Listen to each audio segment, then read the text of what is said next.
কারণ আপনার এই প্রতিকূল পরিবেশে টিকে থাকা এটার জন্য আপনার ইমানের এক্সট্রা পাওয়ারের প্রয়োজন আছে। সো আমি আপনাদেরকে বিনীতভাবে অনুরোধ করতে চাই যে চোখের হেফাজত করার জন্য আপনারা আপ্রাণ চেষ্টা করবেন। মনে রাখবেন, চোখ দিয়া হারাম জিনিস যখন দেখেন হয়তো নগদ আনন্দ পান, কিন্তু স্থায়ীভাবে আপনার কষ্ট, বেদনা, ব্যথা, যন্ত্রণা এগুলো কিন্তু ঠিকই হয় কি হয় না বলেন?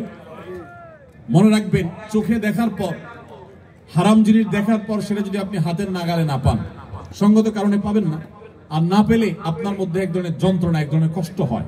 আর যখন নিজেকে কষ্ট করে সংযত রাখবেন, ইচ্ছাকৃত হারাম জিনিস দেখবেন না, সেটা টিভির স্ক্রিনেও না, মোবাইলের মনিটরেও না, এবং বাইরেও না, তাহলে দেখবেন প্রথম আপনার একটু কষ্ট হবে, কিন্তু পরবর্তীতে শান্তি অনুভব হবে। অনেক লোক নামাজ কালাম পড়ে কিন্তু চোখে খারাপ জিনিস মোবাইলে দেখে, কম্পিউটারে দেখে, টেলিভিশনে দেখে, বাইরে দেখে।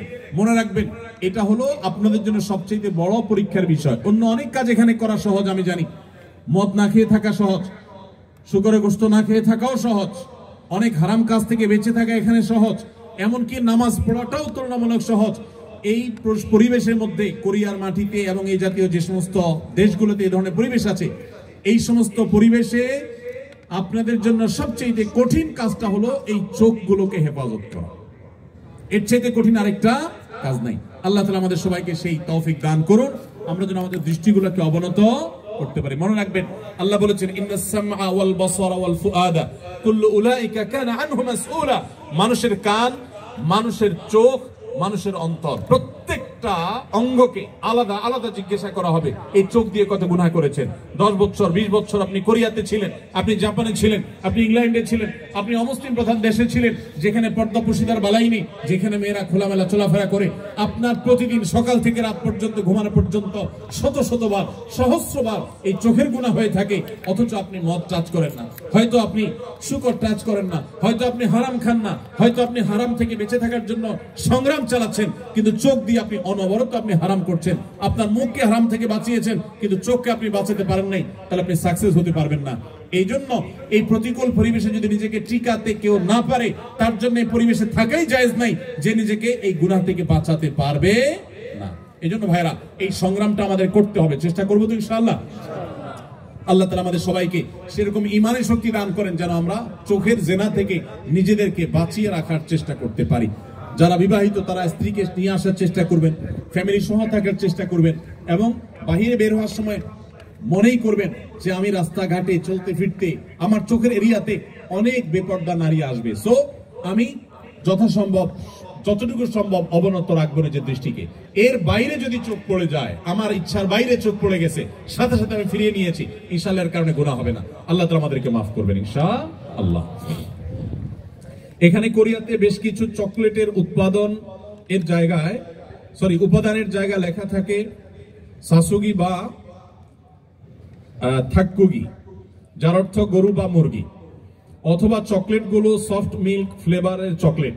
আদৌ পিওর গরু বা চিকেন আছে কিনা তা বোঝা যায় না, থাকলেও হালাল কিনা আমরা সেটা জানি না। এমন নুডলসও আছে। এরকম চকলেট বা নুডলস খাওয়া আমাদের জন্য হালাল হবে কিনা, প্রশ্নটি লিখেছেন ভাই আবির।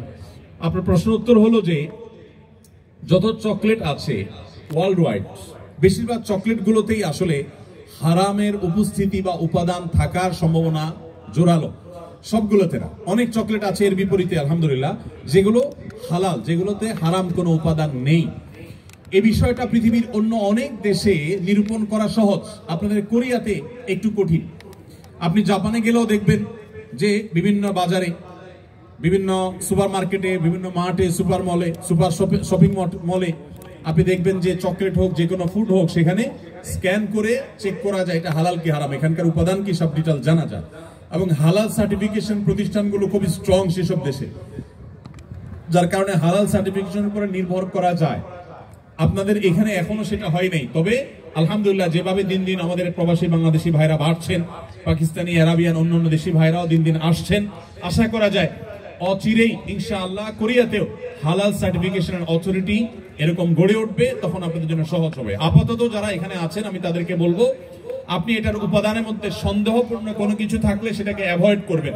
মনে রাখবেন, সন্দেহপূর্ণ বিষয়কে অ্যাভয়েড করাটা খুবই জরুরি একটা বিষয়। যেটা আপনি নিশ্চিত হালাল জানবেন শুধু সেটাই গ্রহণ করবেন, আর যেটাকে সন্দেহ মনে হবে সেটা আপনি অ্যাভয়েড করে চলবেন। চকলেট না খেলে কি আমরা মারা যাব ভাই? কি বলেন? চকলেট না খেলে কি খুব বেশি অসুবিধা হবে আমাদের? অতএব আমরা যথাসম্ভব সন্দেহপূর্ণ খাবার অ্যাভয়েড করে চলবো, তাহলে ইনশাআল্লাহ হারাম থেকে বেঁচে থাকা সহজ হবে। এরপরে প্রশ্ন হলো, আমি অনেক চেষ্টার পরও মা হতে পারছি না, তাই অনেকে আমাকে অনেক আমলের পাশাপাশি তাবিজ ব্যবহার করতে বলছেন, অনেকে কটু কথাও বলেন, কিন্তু আমি খুবই সন্দিহান গুনাহের ব্যাপারে। দয়া করে সঠিক তথ্য দিয়ে সহযোগিতা করবেন। বোন ফারজানা প্রশ্ন করেছেন। দেখুন, যে সমস্ত বোনের বাচ্চা হয় না, আমাদের সমাজে এক শ্রেণীর কুলাঙ্গার, এক শ্রেণীর খারাপ মানুষ আছে যারা ওই মেয়েদেরকে নিয়ে কটু কথা বলে, আছে না নাই? গ্রামাঞ্চলে বিশেষ করে অনেকে আছেন এই সমস্ত বোনদেরকে খোঁচা মেরে কথা বলেন।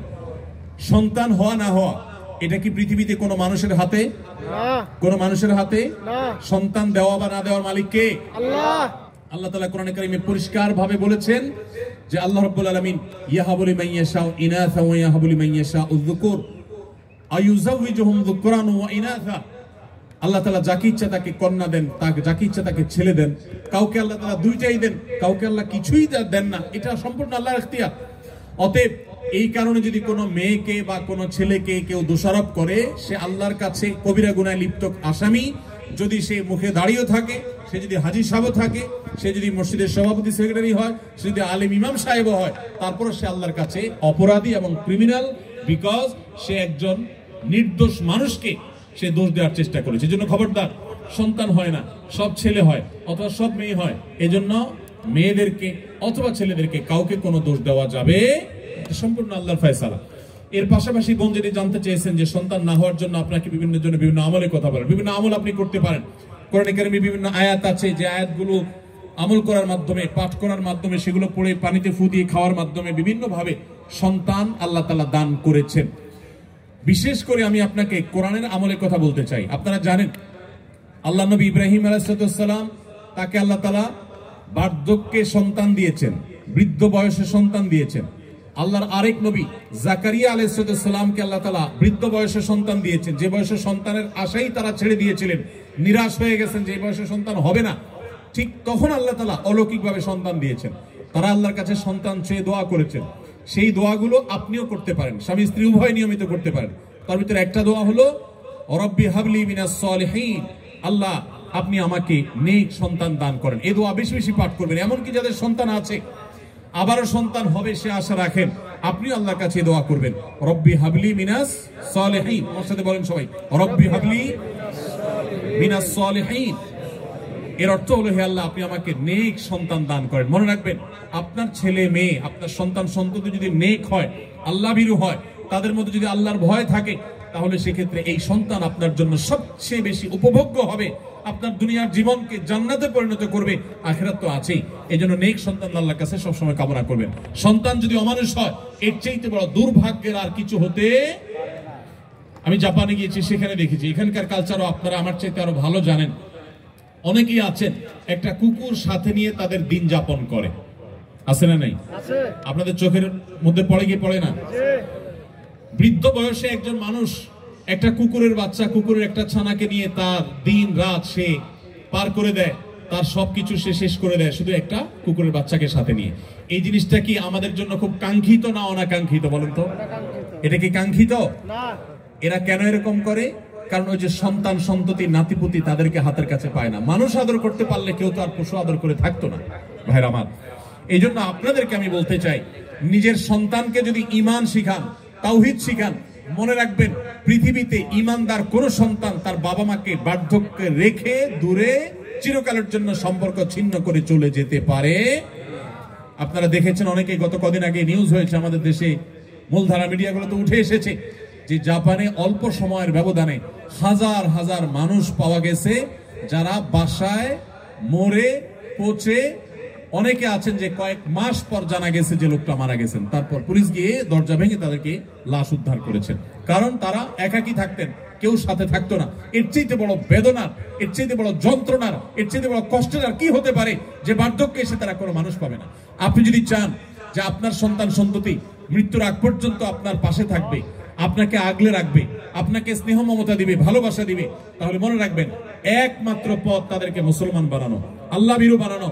আপনি যদি তাদেরকে বিজ্ঞানী বানান, সায়েন্টিস্ট বানান, আপনি তাদেরকে শিক্ষিত বানান, বড় ব্যবসায়ী বানান, বড় পদাধিকারী বানান, কিন্তু ঈমান শিখান নাই, তাওহীদ শিখান নাই, তাকওয়া শিখান নাই, ইসলাম শিখান নাই, আমি শপথ করে বলতে পারি আপনার এই সন্তান আপনার বিপদের কারণ হওয়ার সমূহ সম্ভাবনা আছে।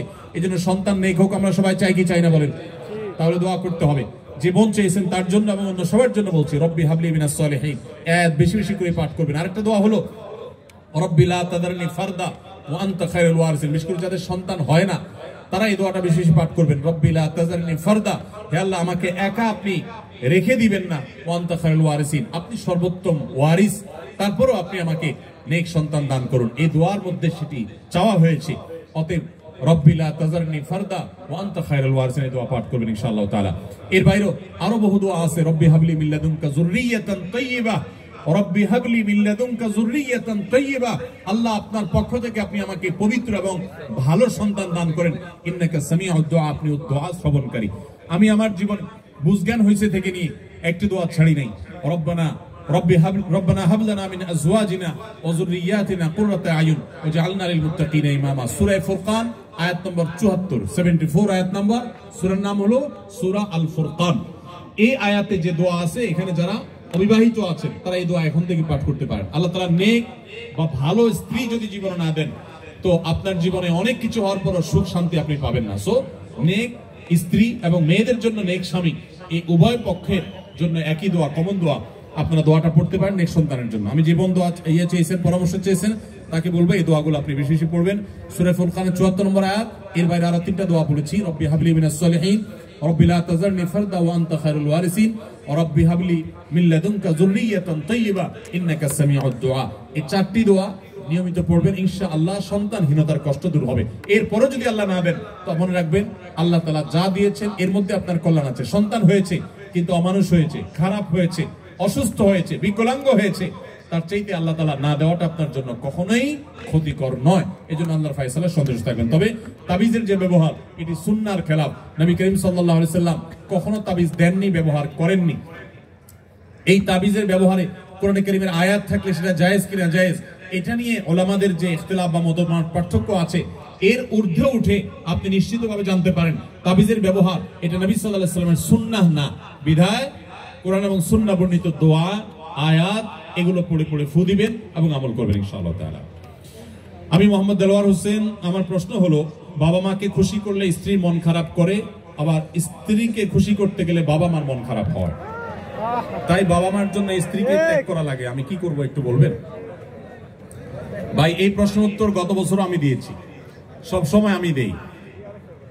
আপনাদেরকে যারা এখানে বিবাহিত আছেন, বিদেশে আছেন, আপনারা যে কি পরিমাণ প্যারায় আছেন এটা দেশের অন্য কোনো মানুষ না বুঝলেও আমি খুব ভালো করে বুঝি।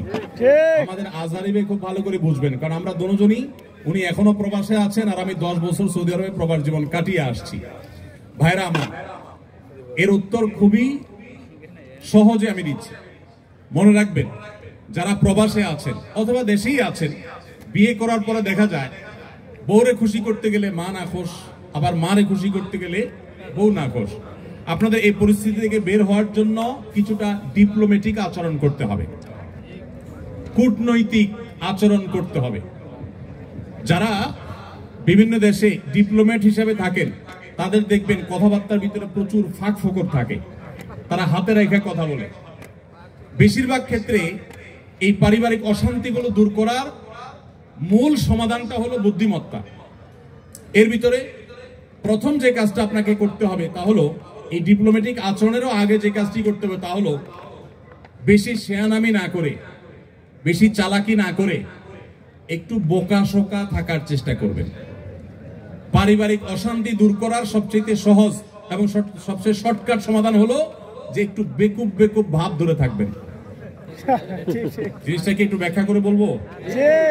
আচ্ছা, ধরেন আপনার স্ত্রী এসে আপনার মার নামে এক গাদা বদনামি করছে, তোমার মা এটা বলছে, তোমার মা ওইটা বলছে, উনি কি এটা বলতে পারে, একটা বুড়া মানুষ কিভাবে এই কথা বললো, তোমার ভাই এটা বলছে, তোমার বোনও এটা করছে, দুনিয়ার বিচার দিল বউয়ে। তখন আপনি একজন সভ্য স্বামীর মতো, ভদ্র স্বামীর মতো মনোযোগ দিয়ে সব কথা শুনবেন। অনেক স্বামী আছে বেকুবের মতো বইয়ের কথা শুনে না, বলে বুঝছি তুমি কি বলবা, হয়েছে থামো না, খবরদার ফুল কথা বলতে দিবেন, তার যত জেদ আছে সব ঝাড়তে দিবেন, 2-4-5 মিনিট যা লাগে বলে সে যখন হাঁপায় উঠবে বলবে যখন কি ব্যাপার তুমি কিছু বলো না কেন, এবার আপনি তখন ফ্লোর নিয়ে এবার আপনি তাকে বলবেন যে দেখো তুমি যা বলছো আমি তো বুঝতেছি আমার রাগে সব পশম দাঁড়ায় গেছে, দেখো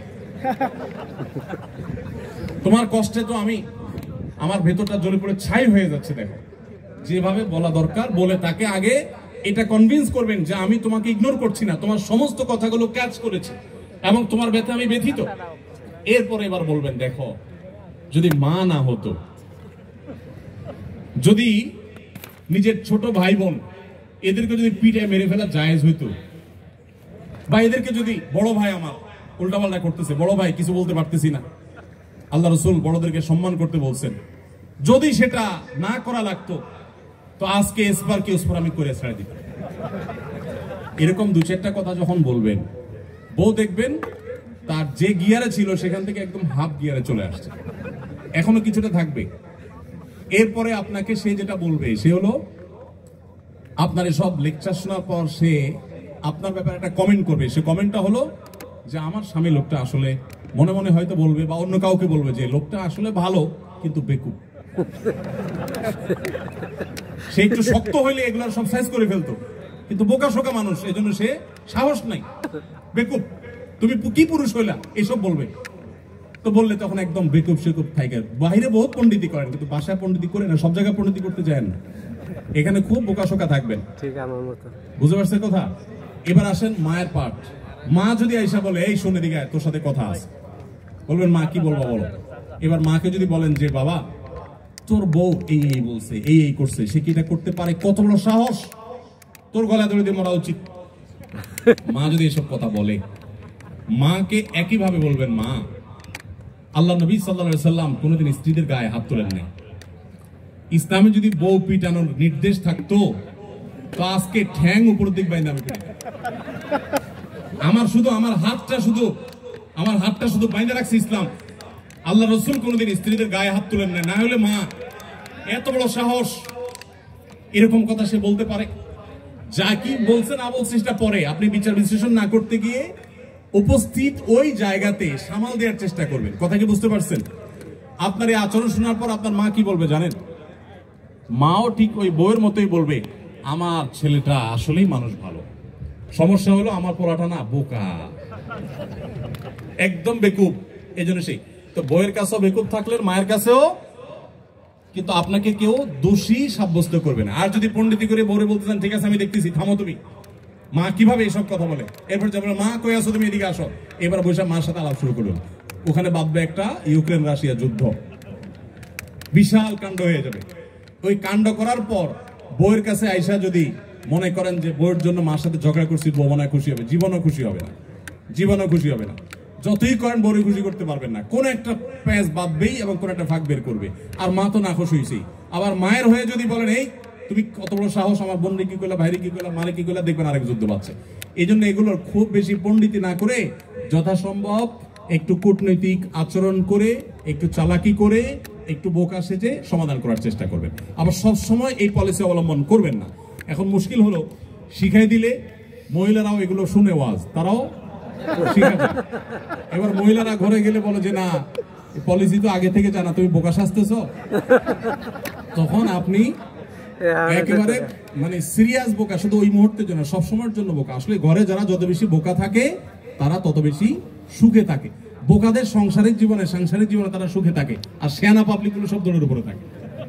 এই জন্য বাহিরে ব্যবসা বাণিজ্যে দোষে শেয়ানামি করেন, পাকনামি করেন, কিন্তু ঘরে বেশি পাকনামি করতে আইসেন না। এটা মুরব্বী মানার চেষ্টা করেন। তবে হ্যাঁ, কিছু কিছু ক্ষেত্রে আপনাকে তো স্ট্রং হতে হবে। আমি এই কথা বলছি এর মানে এই না যে আপনার স্ত্রীর প্রতি আপনার মা বোন জুলুম করবে আর আপনি সবসময় শুধু নাটক করে যাবেন না। তাদেরকেও বিনয়ের সাথে তাদের অন্যায় থেকে আগে বিচার বিশ্লেষণ করবেন, তারা অন্যায় করছে কিনা, বাধা দিবেন। আবার স্ত্রী যদি ভুল করে তাকেও অন্যায় থেকে বাধা দিবেন। প্রয়োজনে আপনি ইসলামী শরিয়ার নীতিমালা আলোকে শাসনও করবেন, কিন্তু মূল পলিসি হবে ওই যে বেকুব ভান বা বেকুব আপনার নিজেকে হিসাবে উপস্থাপন করার চেষ্টা করবে। এটা অনেক সহজ একটা উপায়। এরপরে প্রশ্ন হলো সুন্নি মুসলমান ও শিয়া মুসলমান সম্পর্কে জানতে চাই, এ ধরনের মুসলমানদের সম্পর্কে মৌলিক ধারণা পেতে চাই। দেখুন, সুন্নি হলেন কোরআন এবং নবী করিম সাল্লাল্লাহু আলাইহি সাল্লামের সমস্ত হাদিসগুলো, বিশুদ্ধ সূত্রে বর্ণিত সমস্ত হাদিসগুলোকে যারা মানে, নবী সাল্লাল্লাহু আলাইহি সাল্লাম এবং তার সকল সাহাবী, তার পরিবারবর্গ সবাইকে যারা মানে, এদেরকে বলা হয় সুন্নি। গোটা পৃথিবীতে বেশিরভাগ মুসলমানই সুন্নি, আমরা সবাই সুন্নি আলহামদুলিল্লাহ। বেশিরভাগ বাংলাদেশি, বেশিরভাগ পাকিস্তানি, ভারতীয়, সাবকন্টিনেন্ট, আরব, পৃথিবীতে বেশিরভাগ মানুষই আলহামদুলিল্লাহ সুন্নি মুসলমান। এবং সুন্নি মুসলমানদের বৈশিষ্ট্য হলো তারা কোরআনকে এবং সুন্নাহকে অনুসরণ করে, সুন্নাহ অনুসরণ করার জন্য সুন্নি বলা হয়। আর শিয়া হলো সে সমস্ত মানুষেরা যারা আল্লাহকে মানে, নবী সাল্লাল্লাহু আলাইহি সাল্লামের নবুয়তকেও মানে, যদিও তাদের একটা গ্রুপ নবী সাল্লাল্লাহু আলাইহি সাল্লামের নবুয়ত নিয়েও সন্দেহ করে। আর এর পাশাপাশি তারা শুধুমাত্র নবী পরিবারের সদস্যদেরকে মানে, সাহাবীদেরকে তারা মানে না, বরং সাহাবীদের সাথে শত্রুতা বিদ্বেষ তারা জ্ঞাপন করে, লালন করে। তো এই কারণে তারা শিয়া এবং আলাদা হয়েছেন। শিয়ারা তারা বিভ্রান্তির দিকে আছেন, শিয়া পন্থাটা বিভ্রান্তির পন্থা, এটা হেদায়েত এবং সত্য থেকে বিচ্যুত। নবী করিম সাল্লাল্লাহু আলাইহি সাল্লাম বলেছেন, আমার পরে তোমরা আমার সুন্নাত, আমার খলিফাদের সুন্নাতকে আঁকড়ে ধরবা। নবীর সুন্নাত এবং আদর্শ যদি কেউ আঁকড়ে না ধরে, সাহাবীদের যদি আদর্শকে কেউ যদি ইগনোর করে, সে কখনো ভালো মুসলমান হতে পারে না। এই জন্য আমাদেরকে সতর্ক থাকতে হবে এবং ভালো মুসলমান হতে হলে অবশ্যই কোরআন এবং সুন্নাহ উভয়টাকে অনুসরণ করতে হবে। শিয়াদের মধ্যে কিছু কিছু গ্রুপ আছে যারা বিভ্রান্ত, পরিপূর্ণ ইসলাম থেকে তারা বাহির হয়নি। আবার দুই একটা গ্রুপ আছে তারা আম্মাজান আয়েশার চরিত্রে কালিমা লেপন করে, কোরআনের আয়াত নিয়ে সন্দেহ করে, নবী সাল্লাল্লাহু আলাইহি সাল্লামের রিসালাত নিয়ে সন্দেহ করে তারা ইসলামের গণ্ডি থেকে খারিজ হয়ে গেছেন। আল্লাহ তাআলা আমাদেরকে কোরআন এবং সুন্নাহ উভয়টার অনুসরণ করার তৌফিক দিয়েছেন। আমরা আহলে বাইতকে, রাসূলুল্লাহ সাল্লাল্লাহু আলাইহি ওয়াসাল্লামের পরিবারকেও ভালোবাসি, আবার তার সাহাবীদেরকেও ভালোবাসি। আমরা এখানে কোনো বিভক্ত করি না, তারা বিভক্তি করেছে, এই হলো তাদের সাথে আমাদের পার্থক্যের জায়গা। এরপরের প্রশ্ন, আমার মা মারা গেছেন, আমার মা মারা যাওয়ার 4 দিন পরে আমার বাবা বিয়ের কথা বলে মানুষের কাছে। আমার প্রশ্ন হলো, আমার বাবা কি এটা বলা ঠিক হয়েছে কিনা? 40 দিন না যেতে, এটা নিয়ে আমার বাবা আমাদের ভাই বোন কারোর সাথে যোগাযোগ করেন না। দেখুন, কারোর স্ত্রী মারা গেলে তিনি যদি 3 দিন 4 দিন 5 দিন পর বিয়ে করেন বা বিবাহের কথা বলেন, এটা শরিয়াত দৃষ্টিকোণ থেকে দোষের কিছু না। আমাদের দেশে অনেক বাবা আছেন যে স্ত্রী হারা হয়ে গেছেন, কুলাঙ্গার ছেলে মেয়েরা বাবার প্রয়োজন আছে বিয়ে করার, তারপরে বিয়ে করায় না। কেন বিয়ে করায় না? কারণ বিয়ে করালে সেখানে যদি আরেক সন্তান হয়, তারা সম্পদের ভাগ পাবে, আরেকজনকে মা ডাকতে হবে। এর চেয়েতে অমানুষ সন্তান আরেকটা হতে পারে না। আপনি যদি বাবার সুসন্তান হয়ে থাকেন, তাহলে মনে রাখবেন, মানুষের বৃদ্ধ বয়সে কথা বলার জন্য একটা মানুষের প্রয়োজন হয়, একান্ত আলাপের জন্য একটা মানুষের প্রয়োজন হয়। তখন আপনি আপনার বাবাকে দেখে শুনে যদি ভালো একজন স্ত্রী জীবন সঙ্গিনীর ব্যবস্থা করে দেন, বিয়ের উদ্যোগ নেন, আপনি আসলে সুসন্তান এবং বাবার মধ্যে দায়িত্বশীল। আমাদের দেশে বেশিরভাগ সন্তানরাই, বেশিরভাগ ছেলেমেয়েরাই বাবা মার দ্বিতীয় বিয়ে হোক, বাবার দ্বিতীয় বিয়ে, মায়ের, এমনকি মাও যদি বাবা হারা হন, অর্থাৎ স্বামী হারা হন, অর্থাৎ আপনার বাবাকে হারিয়ে ফেলেন, তাহলে তাকেও আপনার চেষ্টা করা উচিত যে কোনো না কোনো ভাবে যদি তার বিবাহের প্রয়োজন হয়, সন্তানরা উচিত তাকে বুঝি। মায়েরা সাধারণত বিবাহ বসতে চায় না, তার প্রয়োজন থাকলে তারও বিবাহ দেওয়ার উদ্যোগ নেওয়া উচিত। আর বাবার ক্ষেত্রে সন্তানরা অনেক বেশি অ্যাগ্রেসিভ থাকে, বিবাহ দিতে চায় না, তো এটা উচিত না। 3 দিন 4 দিন পরে বিয়ে করা যাবে না এমন কোনো কথা নেই। তবে হ্যাঁ, দৃষ্টিকটু হয়, দেখতে অসুন্দর দেখা যায়, আপনার একেবারে চোখে পড়ার মতো এখনো মৃত মানুষের মৃত্যুর পরের যে ইয়েটা বেদনাবদের পরিবেশ, সেটাই এখনো যায় নাই, এখনই বিয়ের আলাপ করছে, সেটা তো অবশ্যই দৃষ্টিকটু, সেটা যেন না হয় সেটা খেয়াল রাখা দরকার। তবে মৌলিকভাবে এটা কোনো দোষী বিষয় না যে স্ত্রী মারা যাওয়ার পরপরই সে বিয়ের কথা বলেছে। 40 দিন পরে বিয়ে করতে হবে এমন কোনো কথা না। তবে হ্যাঁ, মেয়েদের বেলায় স্বামী মারা যাওয়ার পর 4 মাস 10 দিন পর তাকে অন্যত্র বিয়ে বসতে হবে। মেয়েদের বেলায় এটা কেন? এর অনেক কারণ আছে। এর ভিতরে প্রধান কারণ হলো মেয়েদের গর্ভে তার আগের স্বামী যিনি মারা গেলেন তার সন্তান আছে কি নেই, এটি পরখ করবার জন্য একটা সময় পর্যন্ত তাকে ওয়েট করতে হয়। ছেলেদের বেলায় কিন্তু এটা নেই, যার কারণে ছেলেরা আগে বিয়ে করতে চাইলে সেটা জায়েজ আছে। এখানে ছেলে এবং মেয়ের মধ্যে ইসলাম আপনার বৈষম্য করেছে, কারোর প্রতি জুলুম করেছে, ব্যাপারটা সেরকম কিন্তু না। মেয়ের বিয়ের পর ছেলে বন্ধু বা কাজিন ব্রাদার বলে ছেলেদের সাথে কথা বলে, এই কারণে অনেক প্রবাসী দেশি ভাইদের সংসার, প্রবাসী বা দেশি ভাইদের সংসার ভেঙে যায়। এ বিষয়ে কিছু বলেন। দেখুন, বিয়ের পরে হোক আর আগে হোক, চাচাতো বোন, খালাতো বোন, মামাতো বোন, ফুফাতো বোন, শালাতো বোন, শালাতো বোন মানে শালিকা, যত রকমের এই টাইপের বোন আছে, এই সব বোনদের সাথে আমাদের পর্দা মেনটেন করতে হবে, ফরজ। পর্দা যদি আপনি মেনটেন না করেন আপনি গুনাহগার হবেন। চাচাতো বোন, খালাতো বোন, বাহিরের একজন অপরিচিত নারীর সাথে পর্দা করা যেরকম ফরজ, আপনার এই টাইপের বোনদের সাথেও পর্দা করা কি ফরজ, বরং শালিকার সাথে পর্দা আরো বেশি গুরুত্বের সাথে আপনাকে করতে হবে। বিধায় এই বিষয়ে যদি কেউ ঢিলামি করেন তাহলে সংসারে অশান্তি হবে, সেটা সবার ক্ষেত্রে প্রযোজ্য, প্রবাসী হোক আর দেশি হোক। অনেকে আছেন বিয়ের পরও নিজের এই জাতীয় বোনদের সাথে খুব র্যান্ডম যোগাযোগ করছেন, হাই হ্যালো করছেন। পর্দাহীন হবেন আবার সংসারে শান্তি হবে, দুইটা একসাথে কোনোদিনই সম্ভব না। আপনি সুখী থাকতে চান, স্বামী হন আর স্ত্রী হন, পুরুষ হন আর নারী হন, উভয়কেই আপনার পর্দার বিধান মেনে চলতে হবে। আপনার চাচা, মেয়েদের জন্য চাচাতো ভাই, খালাতো ভাই, মামাতো ভাই, ফুফাতো ভাই, এ জাতীয় সব ভাই, এমনকি দেবর ভাসুর, তাদের সবার সাথে আপনার পরিপূর্ণ পর্দা মেনটেন করতে হবে। অনেকেই আছেন বাহিরে অনেক বোরকা পরেন কিন্তু নিজের দেবরের সাথে পর্দা করেন না, নিজের মামাতো খালাতো ভাইয়ের সাথে পর্দা করেন না। অনেক মহিলারা আছে এরকম, তারা গুনাহে লিপ্ত। অনেক পুরুষ আছে যে বাহিরে পরনারীর সাথে দেখা সাক্ষাৎ করেন না কিন্তু চাচাতো বোনের সাথে আলাপ সালাপ জোড়ায় দেন, খালাতো বোনের সাথে গল্প গুজব জোড়ায় দেন, বাড়িতে গেলে তাদের সাথে আড্ডা জমা দেন। এগুলো হারাম।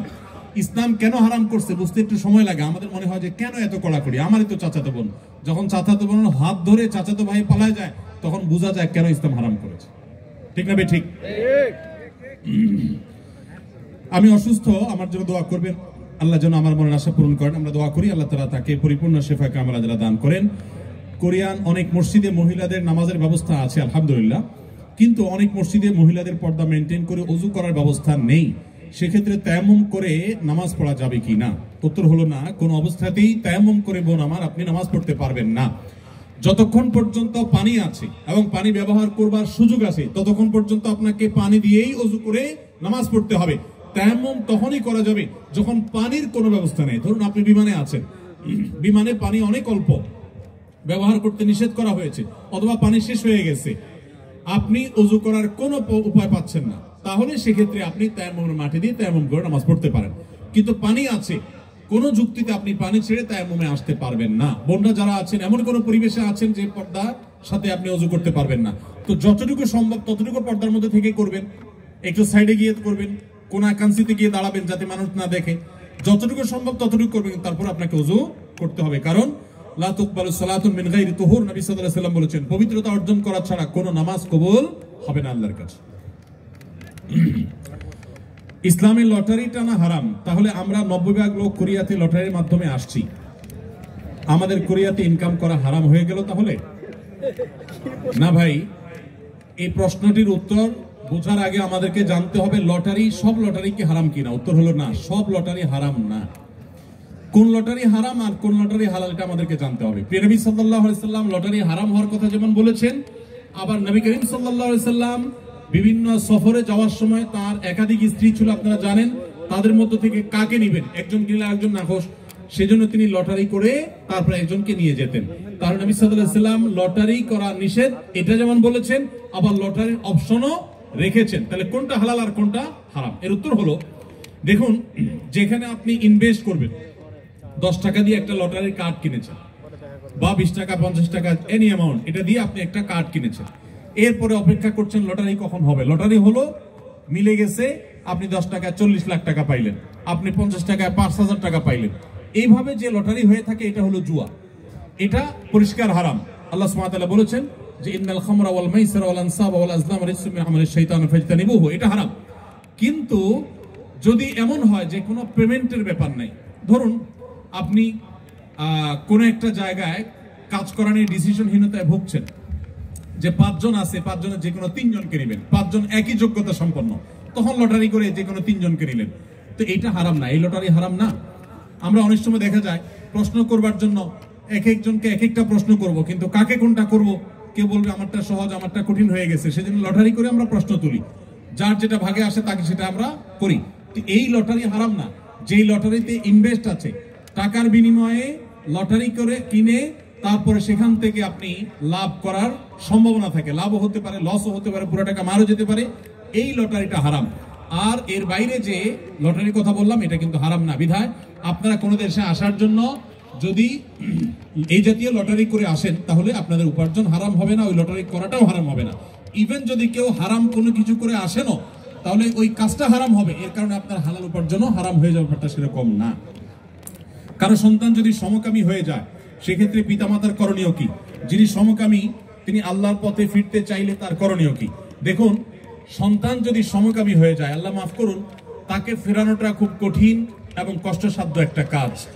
আর সমকামিতার এই অপরাধে, এই পাপাচারে কেউ যদি লিপ্ত হয়, তাহলে সে যদি তওবা করে তার ভুল বুঝতে পেরে, বিশেষ করে এক্ষেত্রে বিভিন্ন মানসিক ডাক্তারের সহযোগিতার প্রয়োজন হয়, বিভিন্ন সাইকিয়াট্রিস্টের সহযোগিতার প্রয়োজন হয়, তাদের কাছে গিয়ে যদি তিনি কাউন্সিলিং নিয়ে ধীরে ধীরে ফিরে আসার চেষ্টা করেন এবং নিজের কৃতকর্মে লজ্জিত হয়ে, অনুতপ্ত হয়ে ক্ষমা প্রার্থনা করেন আল্লাহর কাছে, আশা করা যায় আল্লাহ পূর্বের সব মাফ করে দিবেন ইনশাআল্লাহ।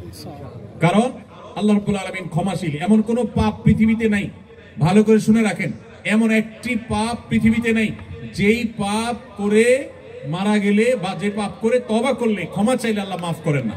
সকল পাপই ক্ষমার যোগ্য, সকল পাপই আল্লাহ মাফ করেন। তবে বান্দার হক মেরে থাকলে তখন বান্দার কাছ থেকে সেটা মাফ নিতে হয় বা হক ফেরত দিতে হয়, তারপর আল্লাহর কাছে মাফ চাইতে হয়। এছাড়া যে কোনো ধরনের গুনাহ বা পাপাচার যেগুলো আল্লাহর হক সংশ্লিষ্ট, আল্লাহর কাছে এমনকি শিরক করেও যদি আপনি মাফ চান, আল্লাহ মাফ করবেন। আল্লাহ শিরকের অপরাধ মাফ করেন না, এর মানে হলো যদি শিরক করে কেউ দুনিয়া থেকে যায় ক্ষমা চাওয়া ছাড়া, তাহলে সেটা আল্লাহ তাআলা মাফ করবেন না, না হলে সেটা আল্লাহ তাআলা মাফ করতে পারেন। তাবিজ পড়া শিরক, কিন্তু কোনো সমস্যার কারণে তাবিজ পড়ে সমাধান যদি হয়, তাবিজ ফেলে দিলে যদি সমস্যা হয়, তাহলে আমি কি করব? দেখুন, তাবিজের ব্যবহার সম্পর্কে আমরা বলেছি। তাবিজের মধ্যে যদি শিরকি কোনো কিছু থাকে, সেটা শিরক হওয়ার ব্যাপারে কারোর কোনো দ্বিমত নেই। আর তাবিজের মধ্যে যদি শুধু কোরআনের আয়াত লেখা থাকে, শিরকপূর্ণ কোনো কিছু না থাকে, সেটাকে অনেক উলামায়ে কেরাম জায়েজ বলেছেন। কিন্তু সুন্নাহ যে না, অর্থাৎ তাবিজ ব্যবহার করা যে নবী সাল্লাল্লাহু আলাইহি সাল্লামের আদর্শ সুন্নাহ না, এই ব্যাপারে কোনো আলেমের দ্বিমত করবার কোনো সুযোগ নেই। তিনি কখন তাবিজ ব্যবহার করেনও নাই, কাউকে দেনও নাই, কাউকে দিয়ে লেখাও দেন না। তবে তিনি করেছেন ঝাড়ফুঁক করেছেন, বিভিন্ন আয়াত, বিভিন্ন সূরা, দোয়া পড়ে ফু দিয়েছেন, এটা তিনি করেছেন। তো এই ব্যাপারে কোনো সন্দেহ নেই। এবার আসুন, আপনি তাবিজ ব্যবহার করার পর আপনার সুস্থ থাকেন ধরা যাক, আবার খুলে ফেললে আপনি অসুস্থ হয়ে যান, তাহলে আপনি কি করবেন? উত্তর হলো, আপনি সুস্থ থাকেন বা অসুস্থ হন, তাবিজে কাজ করুক বা না করুক, যেটা সুন্নাহ না সেটা আপনি করবেন না। অনেকে আছেন অনেক শিরকি কাজ করেন, শিরকি কাজ করলে তিনি ভালো থাকেন, আবার শিরকি কাজ না করলে তিনি অসুস্থ হয়ে যান। তাদেরকে আমরা বলতে চাই, আপনার সুস্থ অসুস্থতার সাথে বিষয়টা সম্পৃক্ত না, এটা ঈমানের বিষয়। শয়তান অনেক সময় আমাদের উপর অনেক প্রভাব বিস্তার করে আমাদের ঈমান নষ্ট করার চেষ্টা করে।